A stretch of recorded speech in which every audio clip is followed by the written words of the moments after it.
semua pasukan diberikan hak sama rata untuk bawa 30 pemain. Dan aku tengok rata-ratanya semua 30 players kecuali ada satu tim je yang bawa 28 players dan kita yang paling kurang 24 players. Dan sekarang apabila kita buat rayuan, mereka lawan-lawan kita merasakan tidak adil. Mak Yu, pendapat kau tentang satu isu berkaitan dengan kita kurang pemain dan secara keseluruhannya formasi yang anda akan gunakan dalam perlawanan ini kalau anda di tempat Tan Cheng Ho? Macam Coach Tan bawa 24 pemain tu bagi saya Coach Tan pun tak terfikir sebabkan apa ramai boleh kena COVID ni kan. Cuma kalau dia bawa ramai tu mungkin saya rasa lah sebab saya kenal Coach Tan lama, mungkin dia nak menjaga perasaan pemain bila dia bawa ramai ke Singapura, nanti ada yang tak ada dalam squad apa semua, so benda tu akan terguris hati pemain bila tak ada dalam squad, duduk atas just tengok game. Even dekat bench pun bila siapa yang tak nak main mungkin frust, tapi nak tak nak kita satu tim, memang kita kena sentiasa berfikir positif lah. Mungkin itu salah satu sebab Coach Tan tak bawa ramai lah pemain. Tapi Mak Yu, bukankah kita ibarat berperang? Kita pergi ke negara orang sebulan, satu kejohanan ibarat satu karnival. Dan kita di sana untuk jangka masa yang agak panjang. Bukankah kita nak bawa segala peluru lah, pistol lah, machine gun lah, segala apa yang kita ada lah. Kan? Walaupun mungkin akan ada perasaan yang terguris, tapi bukankah semuanya dilakukan demi lencana di dada? Mungkin main ke tak main? Mungkin Coach Tan ada plan dengan barisan kejurulatihan beliau, mungkin dia ada plan apa yang dia nak pakai, siapa yang dia nak pakai, mungkin itu bergantung kepada Coach Tan lah. Okey. Oh, perkara itu memang berlaku kalau kita bawa sejumlah pemain dan apa yang kami pengamal media yang saya bersama dengan tim Nadia Arena, bila kita bertanya kepada FAM, mereka tidak memberi apa yang Mak Yu, because obviously Mak Yu from a player punya perspektif, dan perkara itu memang orang cakap menjadi titik tolak kepada keputusan-keputusan sebegini sebab apa yang kita diberitahu 24 pemain is cukup dan sebagainya. So kalau melihat daripada emosi pemain yang tak bermain duduk di atas bench, duduk di atas grandstand, itu sikit sebanyak mengganggu orang cakap the whole moral of the team tu. Mungkin mengganggu, bergantung macam mana barisan kejurulatihan handle pasukan tu.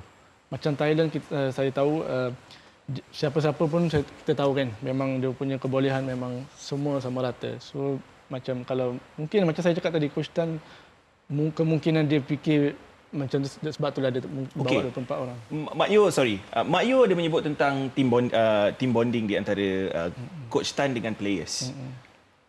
Berdasarkan pengalaman Mak Yu sendiri, apa yang Mak Yu maksudkan dari segi bonding itu? Apabila berada di negara orang selama sebulan, kita dengan coach dan juga barisan kejurulatihan. Maknanya masuk band tu? Bonding tu macam mana? Apa yang Coach Tan lakukan dengan players? Keakraban tu. Hubungan Coach Tan dengan pemain-pemain macam mana selalunya? Selalunya okeylah bila latihan ke luar padang, ke dalam padang, ke even video session pun kita macam ibarat macam satu family lah. Cuma macam saya cakap tadi, bila game day ada yang duduk atas, ada yang dekat bench tak dapat main, tu perkara biasa sebenarnya. Bergantung kepada seseorang pemain tu macam mana dia punya feel. Even dia fikir positif, okeylah seorang pemain tu, tapi kalau dia terlampau, dia mungkin dia frustrated, mungkin mengganggulah dia punya prestasi. Okey, Mak Yu, sorry, kita kena beralih ke line up Mak Yu sendiri untuk Malaysia bertemu dengan Vietnam. Berdasarkan 19 pemain yang kita ada sekarang ni, Mak Yu, siapa antara pemain-pemain yang akan anda letakkan dalam kesebelasan utama untuk Malaysia? Dalam setiap position. Okey.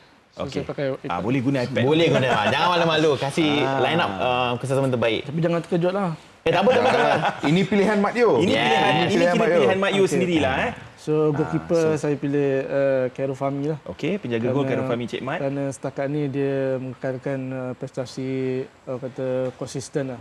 Okey. Walaupun dia membuat kesilapan dalam bagi penalti itu kan, tapi saya percayalah pada Khairul Fahmi, dia akan bagi yang terbaik untuk game lawan Vietnam ni. So defend center back saya bagi Aidil dan Syahrul Saad lah. Okay. Sebab setakat ni kita tengok pun selama ni pun bila saya beraksi dengan pasukan kebangsaan, dua orang ni memang mempunyai kesefahaman yang baik lah.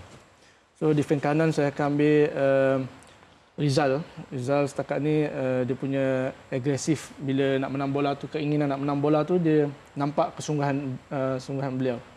So untuk defend kiri saya akan pilih Syami lah sebab nak tak nak kita Ini yang menarik sebenarnya, ini bang. dia ada. Kita ada dua fullback yang berkaki kiri, Yap. tetapi abang memilih Syami Safari yang berkaki kanan. Mungkin bagi saya berdasarkan pengalaman lah, bermain di peringkat antarabangsa ni. Memang kita ada Arif Fazilah left footed kan, tapi pengalaman tu memang penting bagi saya. Dalam walaupun bukan natural position dia. Walaupun bukan natural, tapi saya tahu saya kena Syami ni dia boleh main di left back. Kiri dan juga kanan.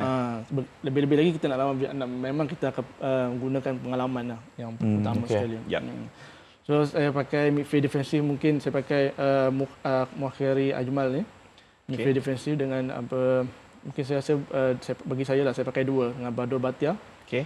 Kerana kita tahu Badrul Bhatia mungkin lawan Vietnam kita nak pakai untuk counter attack. So Badrul ada kelebihan untuk mengantar bola untuk apabila kita melakukan serangan balas. Yep. So untuk right wing saya pakai Safawi Rashid lah. Sebab setakat ni memang dia tengah form lah ni. Skor semua dah 4 gol semua. Saya percaya besok dia akan boleh buat yang terbaik lah untuk game besok. So left wing saya pakai Arif Aiman. Yep. Arif Aiman kita tahu ini salah satu senjata JDT lah kan. Setiap kali diturunkan dalam kempen Liga Super. So striker saya akan pakai, macam saya cakap tadi, jangan marah, saya pakai saya pakai Alamak bang, ramai dah marah ni bang. saya pakai Di Paula. Macam saya cakap tadi, kita perlukan fizikal yang tinggi. So walaupun kita tahu work rate beliau kurang, tapi nak tak nak kita kena bagi kepercayaan kepada dia, dan barisan kejurulatihan ni kena push dia lah untuk kerja kuat untuk game esok. Tapi saya tahu Di Paula ni kalau kita push seseorang pemain tu, dia akan buat yang terbaik lah. Dia akan respon lah. Dia akan respon. Tapi kena ni sikit lah, kena tekan sikit lah dia. Belakang Di Paula tu siapa, bang? Belakang Di Paula ni saya akan pakai Syafiq Ahmad. Syafiq Ahmad. Saya akan pakai Syafiq Ahmad.